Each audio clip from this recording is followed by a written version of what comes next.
I think they got some work to do, fellas. Man, that thing looks dangerous.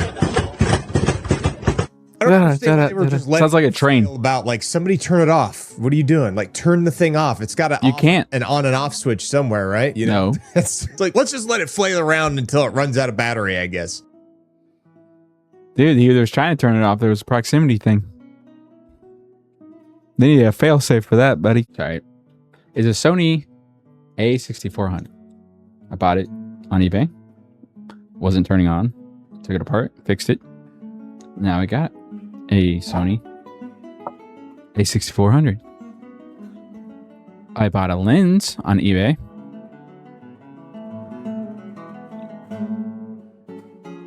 And I'm currently in the process of fixing that one. But right now I'm using my brother's lens. He let me borrow these, by the way, the setup that I was using before. And he has the nice version. But anyway, I thought that was pretty cool.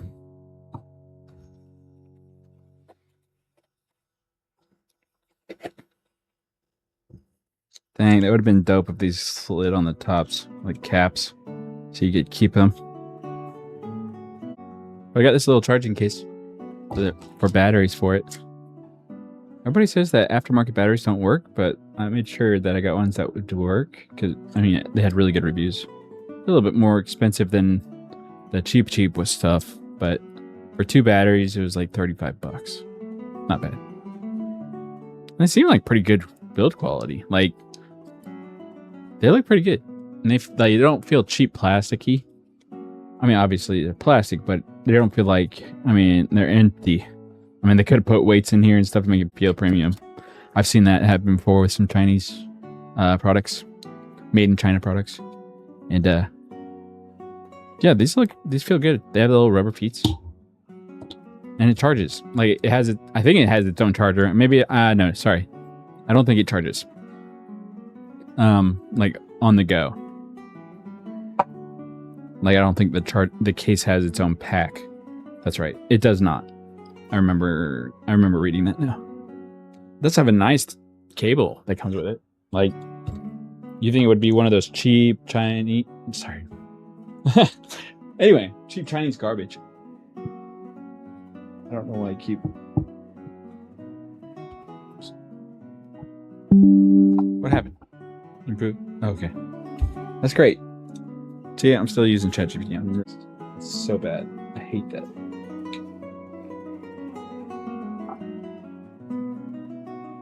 It's charging. It charges both of them at the same time. That's cool. I guess it depends on probably charging. Oh, don't do that. Sorry.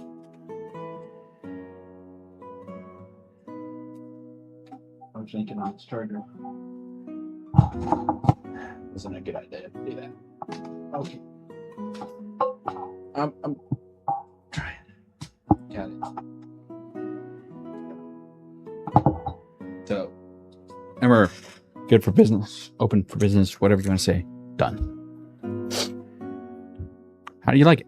I think it works pretty good. I think I need the process of fixing a Switch 2 motherboard. Water damage. I bought like 3 parts boards because they make proprietary chips on those things. Like with their own firmware and made specifically for the Switch. Like the charging, it's for the high watt power charging, so that it turns on the 15 volts.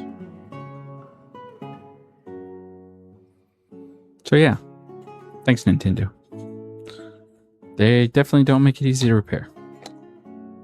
They are not right to repair friendly, I'll tell you that. People have to x-ray those things just to get like any kind of schematics. And then you still don't know exactly what does what because you can't read the firmware off these chips. I mean, I wouldn't say you can't, but it's very difficult. And so you can't tell what it's doing exactly. HDMI cable. that I bought for this. For the camera. But it broke like instantly.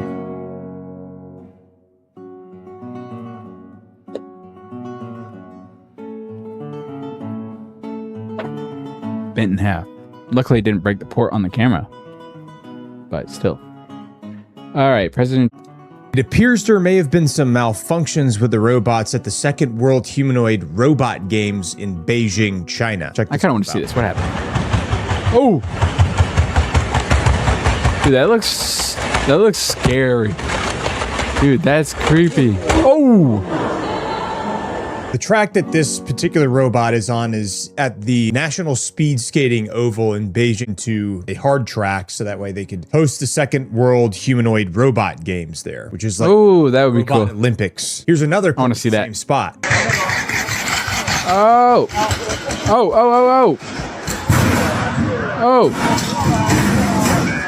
Some people posted this clip saying that this was part of the Second World Humanoid Robot Games, but this was actually filmed at the 2026 World Robot Conference in Beijing, which opened on August 19th of 2026 at the Beijing. You can't stop it. Economic Technological Development. Freaking out. Area. And this one was particularly funny, mainly because of the flailing around like a toddler throwing a tantrum on the floor. And honestly, the noises are the funniest part. Okay. Does this say anything? No?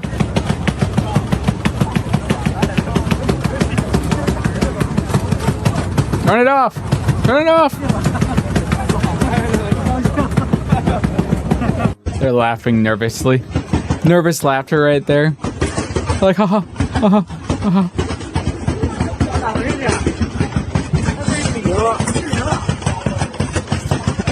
I think they got some work to do, fellas.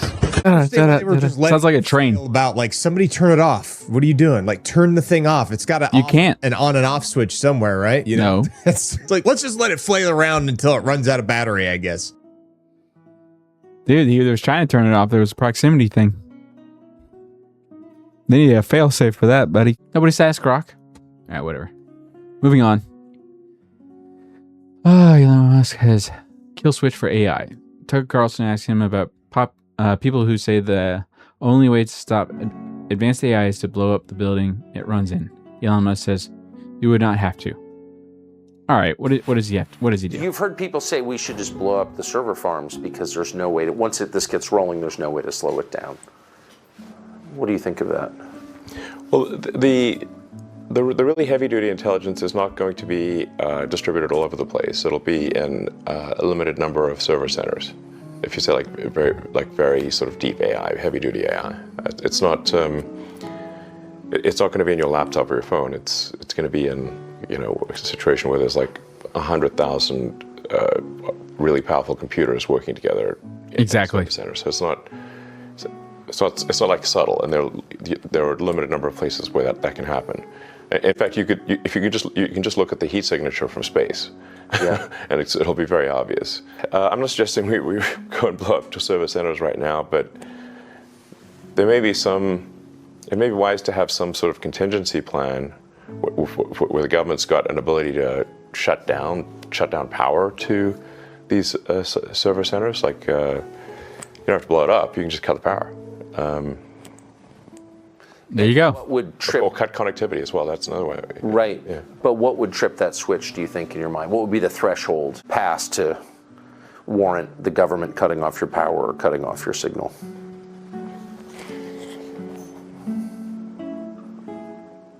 That was crazy.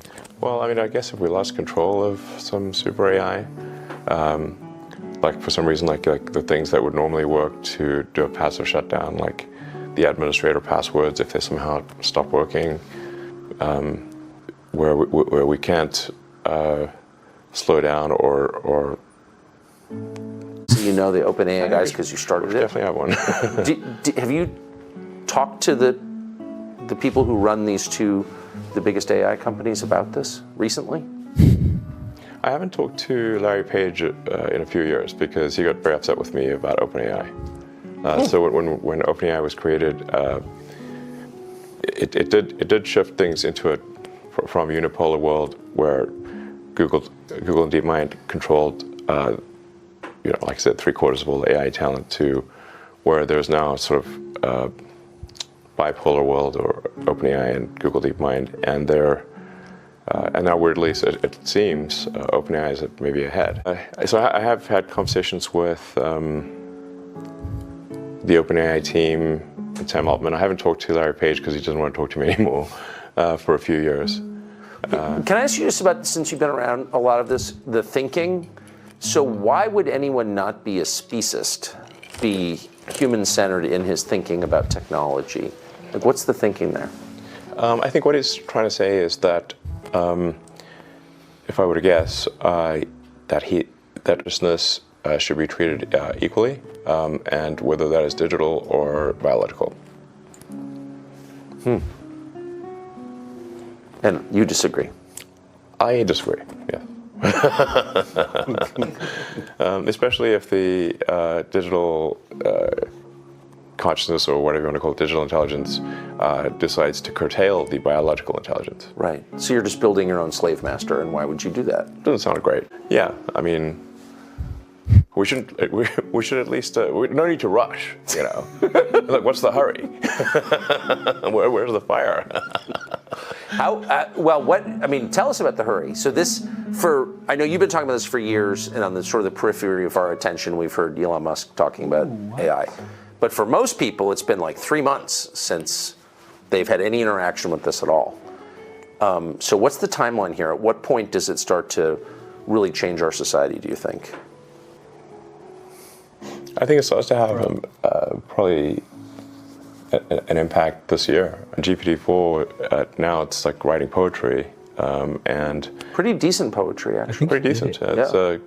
I think it did it. Yes, and it's coherent. There's no way. It is. It's even got a narrative. Yes, so that's right. Yeah. So you could say that's hard to do. Bro, let's go. Like most humans can't do that. That's true. So it's already past the point of what most humans can do. Most humans cannot Speaking write of AI, ChatGPT. Oh, mate, and no human can write that well that fast, as to the best of my knowledge. Lab project. Maybe Shakespeare. Architecture overview. What is it? With technology like that. What it is. If democracy is, government by the people, each person's vote is equal to every other person's vote. And people are choosing their votes freely. Can you have a democracy with this? Well, that's why I raised the concern of AI being a significant influence in elections. And even if you say that AI doesn't have agency, well, it's very likely that people will use the AI as a tool in elections. And then, if the AI is smart enough, are they using the tool, or is the tool using them? I don't know, Paul.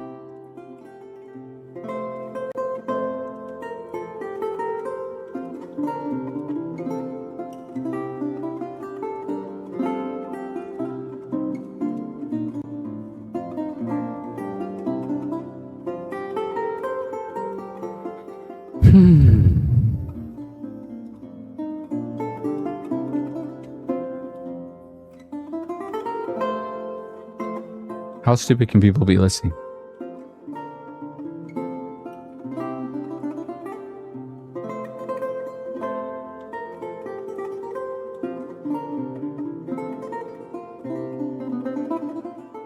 Uh-oh. Uh-oh. Is it Bridge raid? What is he doing?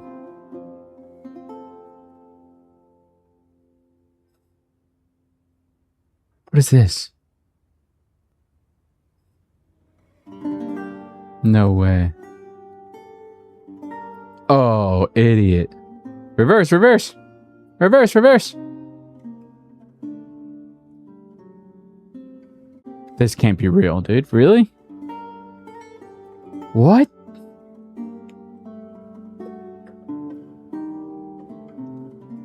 Ah! Get pushed off.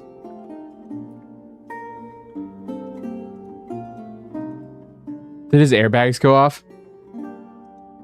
No, his airbags didn't go off. What an idiot, dude. Wow. That was taking forever, guys. I had to skip through that. What is this? 2026, 2019.